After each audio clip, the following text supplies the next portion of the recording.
Olá, pessoal da Já Passei Educação. Sou o professor Arnaldo e hoje eu estou aqui para falar com vocês um pouquinho sobre um tema bem importante. O tema que a gente vai falar um pouquinho hoje é sobre educação infantil, né? Dentro dessa linha aí dos estudos relacionados a conhecimentos pedagógicos. No edital que vocês vão prestar agora aí, para que vocês vão prestar agora, a educação infantil é um dos temas que é muito específico hoje em dia e é um tema que está sendo muito recorrente e os estudos são, de certa forma, recente comparado com os outros estudos aí didático-pedagógicos, tá? Então é importante que a gente se aproprie muito desse conhecimento, até porque, historicamente, a gente tem a literatura voltada para a formação docente de educação infantil é, chegando no Brasil agora nas últimas 3 décadas, né? A gente tem que fazer um pouquinho um breve histórico, falando que, por exemplo, no Brasil, até pouco tempo atrás, né, a formação de nível médio, chamado magistério, era o suficiente para que o professor atuasse em sala de aula, né? No ensino fundamental, de primeira a quarta série, e na educação infantil, né, a antiga pré-escola. Hoje em dia, com a nova legislação, com o novo olhar sobre a infância, com os novos conhecimentos que a gente tem sobre a importância de uma escolarização já para as crianças da primeira infância, a gente percebe que essa formação de nível, né, médio, né, foi necessária alterar, e hoje em dia a gente sabe que, por força da nova Lei de Diretrizes e Bases da Educação Nacional, a 9394/96, né, LDB, é necessário hoje em dia que os professores tenham formação de nível superior, né? E nesse sentido, aprofundamentos de conhecimento, né, de educação infantil se tornam necessários. Hoje em dia, por exemplo, a gente sabe que a educação infantil ela não é um apêndice do fundamental, ela não é um preparatório para o ensino fundamental, é uma etapa única que tem as suas peculiaridades. Então, nessa aula aqui, a gente vai falar um pouquinho sobre algumas peculiaridades que geralmente são cobradas em concurso e que é necessário que a gente saiba, tá bom? Então, vamos à aula? Bom, então o que a gente tem que entender aqui, então, gente? A gente tem que entender, aqui um slide bacana que eu coloquei os principais assuntos da educação infantil, mas eu vou aprofundar mais ao longo da aula, algumas coisas que são importantes. Então, a gente tem, segundo a nossa LDB, né, a educação básica, né, como obrigatória, né, a gente tem educação básica formada por educação infantil, ensino fundamental e ensino médio, né? E tem educação superior, que é formado lá por graduação, e pós-graduação. E aí, na educação básica, fala-se que a educação infantil, a partir da pré-escola, com 4 anos, né, ela é obrigatória até o ensino médio. Então, a educação no Brasil é obrigatória dos 4 aos 17 anos, que pega parte da pré-escola, parte da educação infantil, todo o ensino fundamental de 9 anos, até o ensino médio, certo? Então, é isso que está preconizado lá na Lei de Diretrizes e Bases da Educação Nacional, LDB 9394/96, certo? Porém, quando a gente vê a educação infantil ela é dividida em 2 partes. Quais partes? Tem a creche, né, que está até aqui exemplificado, ó, creche, que são as crianças de até 3 anos de idade, e a pré-escola, que são as crianças de 4 a 5 anos de idade, certo? As crianças de 4 a 5 anos de idade, elas são atendidas em pré-escolas, cuja matrícula é obrigatória, ou seja, os pais, eles devem matricular os seus filhos, quando a criança completa 4 anos, até dia 31 de março daquele ano, certo? Então, a obrigatoriedade dessa faixa etária já é por força de lei e já tem até uma súmula do Supremo Tribunal Federal falando que a idade de corte é 31 de março, porque existia uma disputa entre escolas particulares, entre estados e municípios, sobre quando que a criança devia completar 4 anos, se era no meio do ano, se era em outubro, se era em julho, se era em março, se era em dezembro. Hoje em dia já é no país todo 31 de março. Então a criança completou 4 anos naquele ano, ela tem que ser matriculada obrigatoriamente na educação infantil, certo? E aí, lá na EDB fala que a creche, né, ela faz parte da educação infantil e ela deve ser atendida em creches, né? E a gente tem que lembrar que a modalidade de creche é uma modalidade da educação infantil, só que a gente tem que pensar também no histórico e que tudo isso ocasiona. Como assim tudo que ocasiona? Quando eu tenho 45 anos de idade, estamos em 2022, não sei quando vocês estão vendo esse vídeo. Eu frequentei um ano de pré-escola. E naquela época, né, por volta de 1983, 84, os pais não eram obrigados a matricular as crianças na pré-escola. Então, por exemplo, eu frequentei pré-escola, já minha irmã mais nova não frequentou. E mesmo porque não era tão acessível, não era tão fácil de encontrar. E a pré-escola, então, não era obrigatória.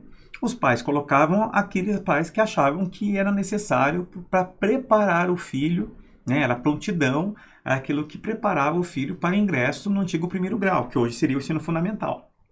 Então, a pré-escola serviria então como um preparatório, uma coisa que vai ajudar a criança lá no fundamental, coisa que hoje em dia a gente não pensa ou não deveria pensar dessa maneira. Já a creche, a gente sabe que ela tem um outro viés, né?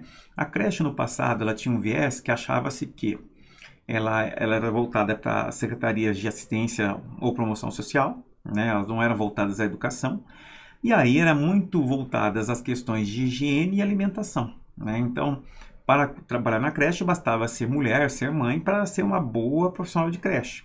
E a creche, dando de alimentar a criança, cuidando bem da criança e dando banho, né, deixando ela limpa, seria o suficiente. A partir da Lei DB 9394/96, as creches, então, elas saem de uma política de promoção social, né, desenvolvimento social, para a educação. Isso é um grande salto aí para o desenvolvimento educacional, né, e social do país. Por quê? Porque a partir do momento que passa aquela ideia que não é só se alimentar, não é só cuidar, não é só dar banho na criança, mas ela passa para a educação. Na área da educação, ela tem que ter objetivos, ela tem que ter metas, ela tem que ter currículo, ela tem que ter estrutura, ela tem que ter profissionalização, ela tem que ter normas, ela tem que ter regimento, ela tem que ter estrutura, ela tem que ter financiamento, ela tem que ter profissionais qualificados, ela tem que ter avaliação, ela tem que ter infraestrutura, ela tem todo um cuidado e um olhar que a promoção social não tinha. Então, esse ganho que se tem a partir do momento que a educação infantil ela se torna, de certa forma, obrigatória e parte, então, da estrutura da educação básica, ela representa um grande ganho para todos nós aqui no nosso país, certo? Mas vocês podiam falar, mas Arnaldo, não é obrigatória a creche. Ela não é obrigatória a matrícula. Então, os pais com crianças de 0 a 3 anos não é obrigatório matricular. Porém, existe um entendimento que é obrigatório a oferta. Como assim obrigatória a oferta? Qual que é a diferença? A diferença pode parecer que não é tão grande, mas ela é importante que vocês saibam. As crianças de 0 a 3 anos, o pai não é obrigatório a matricular, mas o poder público é obrigatório fornecer a vaga. Hoje em dia a gente sabe que não tem vaga suficiente para a creche. Se você for atrás de uma creche pública, vocês podem ver que existem aí uma demanda muito grande, filas de espera muito grande para conseguir uma vaga de creche. Existem alguns municípios, inclusive, que exigem, né, que comprove que a mãe ou o pai trabalham, que a renda é baixa, ou coisa parecida, para que realmente consiga vaga em creche. E quando a mãe tem, ou o pai, os pais têm a vaga negada, quando elas vão na defensoria pública, elas conseguem essa vaga. Por quê? Porque o Ministério Público, eles entendem a lei, eles conseguem entender que a matrícula não é obrigatória, mas a oferta é. Então, que esses mecanismos de fila, esses mecanismos que fazem com que faça uma seleção das crianças, eles desrespeitem a lei. Então, como a educação, a creche é parte da educação e isso é um direito da criança, quando a vaga é negada, está sendo negado um dos direitos fundamentais, o direito à educação, certo? Então, a creche, ela faz parte da educação infantil, matrícula facultativa, mas oferta, ela deve ser obrigatória pelo poder público. Existem, inclusive, muitos municípios que já fizeram um termo de ajuste de conduta com o Ministério Público para zerar as filas das creches, como o município de São Paulo, né, na capital de São Paulo, o município de Mogi das Cruzes, que fica na Grande São Paulo, já fizeram, né, o que é o TAC, né, termo de ajuste de conduta, onde eles assinam um acordo com o juiz, estabelecendo prazo para a construção e para zerar essa fila de espera por novas vagas, certo?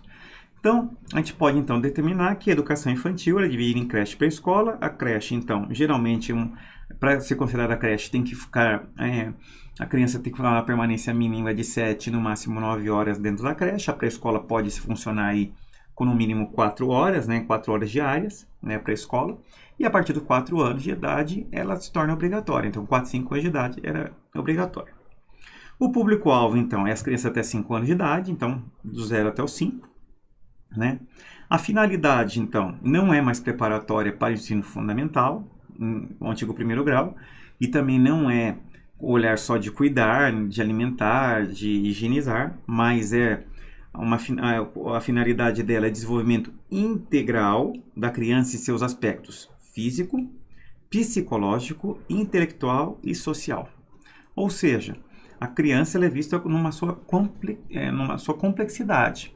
Lembrando, gente, que quando a gente fala de desenvolvimento integral da criança, existe uma diferença entre desenvolvimento integral e escola de tempo integral. Quando a gente fala de escola de tempo integral, é uma escola que a criança fica mais tempo na sala de aula, que pode variar em 6, 7, 9 horas. Para o Ministério da Educação, uma escola de tempo integral deve funcionar no mínimo, a criança tem que ficar de permanência mínima na escola de 7 horas. Quando se fala de desenvolvimento integral da criança, a gente não está falando que a escola ela é de período integral, a gente está falando que existem fatores, existem olhares que a criança ela vai ser ali estimulada. E aí essa escola essa ação pode ser desenvolvida numa escola integral ou pode ser desenvolvida numa escola de período parcial. Então, a criança pode ficar 4 horas, 5 horas, 7 horas, 9 horas, mas ser desenvolvido tanto os aspectos físico, psicológico, intelectual e social da criança, certo? E essas ações, elas vão completar a ação da família e da comunidade, nunca em substituição, certo? Por quê? Porque existem algumas ideias que achavam que quanto mais tempo a criança ficasse na escola, melhor ela se desenvolveria, como se fosse em substituição da família. Hoje em dia, não. Todos os autores modernos, eles falam que isso é em parceria, complementando a ação da família e da sociedade. E é por isso que, hoje em dia, na concepção dos autores modernos, independente do curso que vocês vão fazer aí, do edital que está aí elencado para vocês, a gente tem que colocar a ideia é o seguinte, que as escolas elas devem derrubar os muros que separam ela da comunidade escolar. E quando a gente fala derrubar os muros, não é derrubar as barreiras físicas, mas é trazer a comunidade para dentro da escola para que ela seja parceira. Porque a escola sozinha ela não faz milagres. E aí, os saberes, as experiências que as crianças têm na escola, elas só vão fazer sentido a partir do momento que tem uma parceria com as famílias.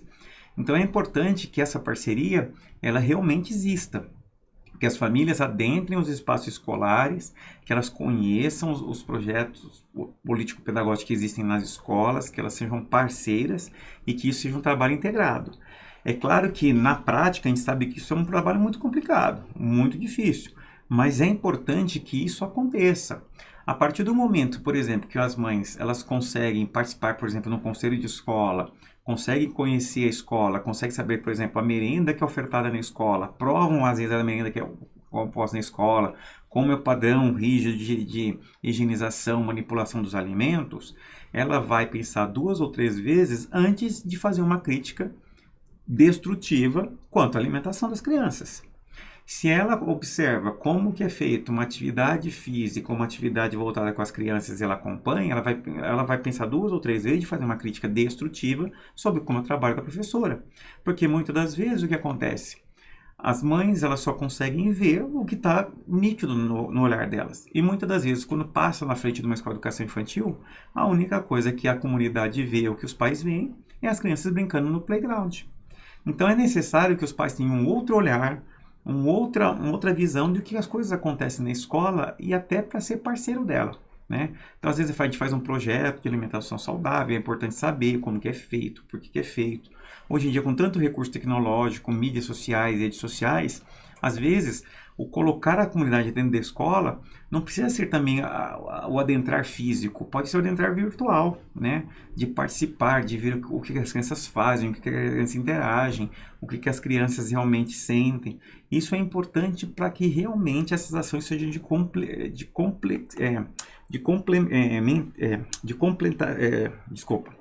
complementar a ação da família e da sociedade, certo? Aí, a carga horária, como eu falei para vocês, por ano, na educação infantil, segundo a LDB, a carga horária deve ser no mínimo 800 horas, né, anuais, sendo no mínimo 4 horas, que geralmente é a carga horária da pré-escola, e turno integral de no mínimo 7 horas, que é como acontece, por exemplo, nas creches. Existem redes cujo aí as crianças permanecem 7, 8, 9 horas, inclusive na pré-escola.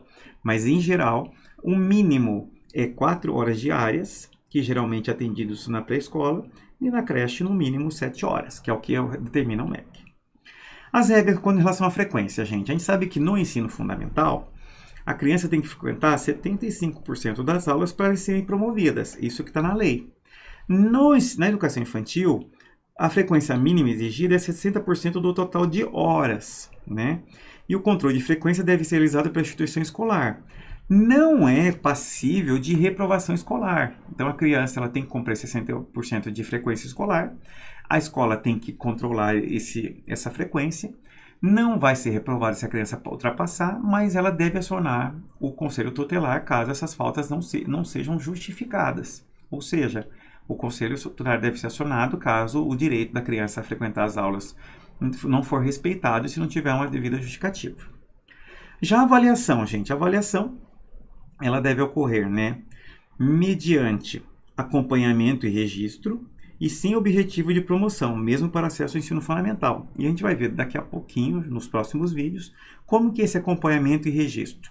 Não por meio de provas, por meio de notas, nada disso. Por meio de formas de realmente registrar os avanços que as crianças vão tendo ou vão tendo de experiências ao longo dessa experimentação, para realmente perceber o quanto elas estão desenvolvendo, o quanto a infância está sendo marcada pelas experiências da escola, tá? Então, nesse slide explicativo aqui, eu estou já explorando os principais pontos da educação infantil baseado na LDB, certo? Que é bem bacana, certo? Bom, então, a introdução da LDB na educação infantil eu dei nesse vídeo. No vídeo 2 eu vou explanar sobre, por exemplo, outras questões que são importantes, né? A respeito, por exemplo, da sociologia da educação, da psicologia da educação voltada para a educação infantil.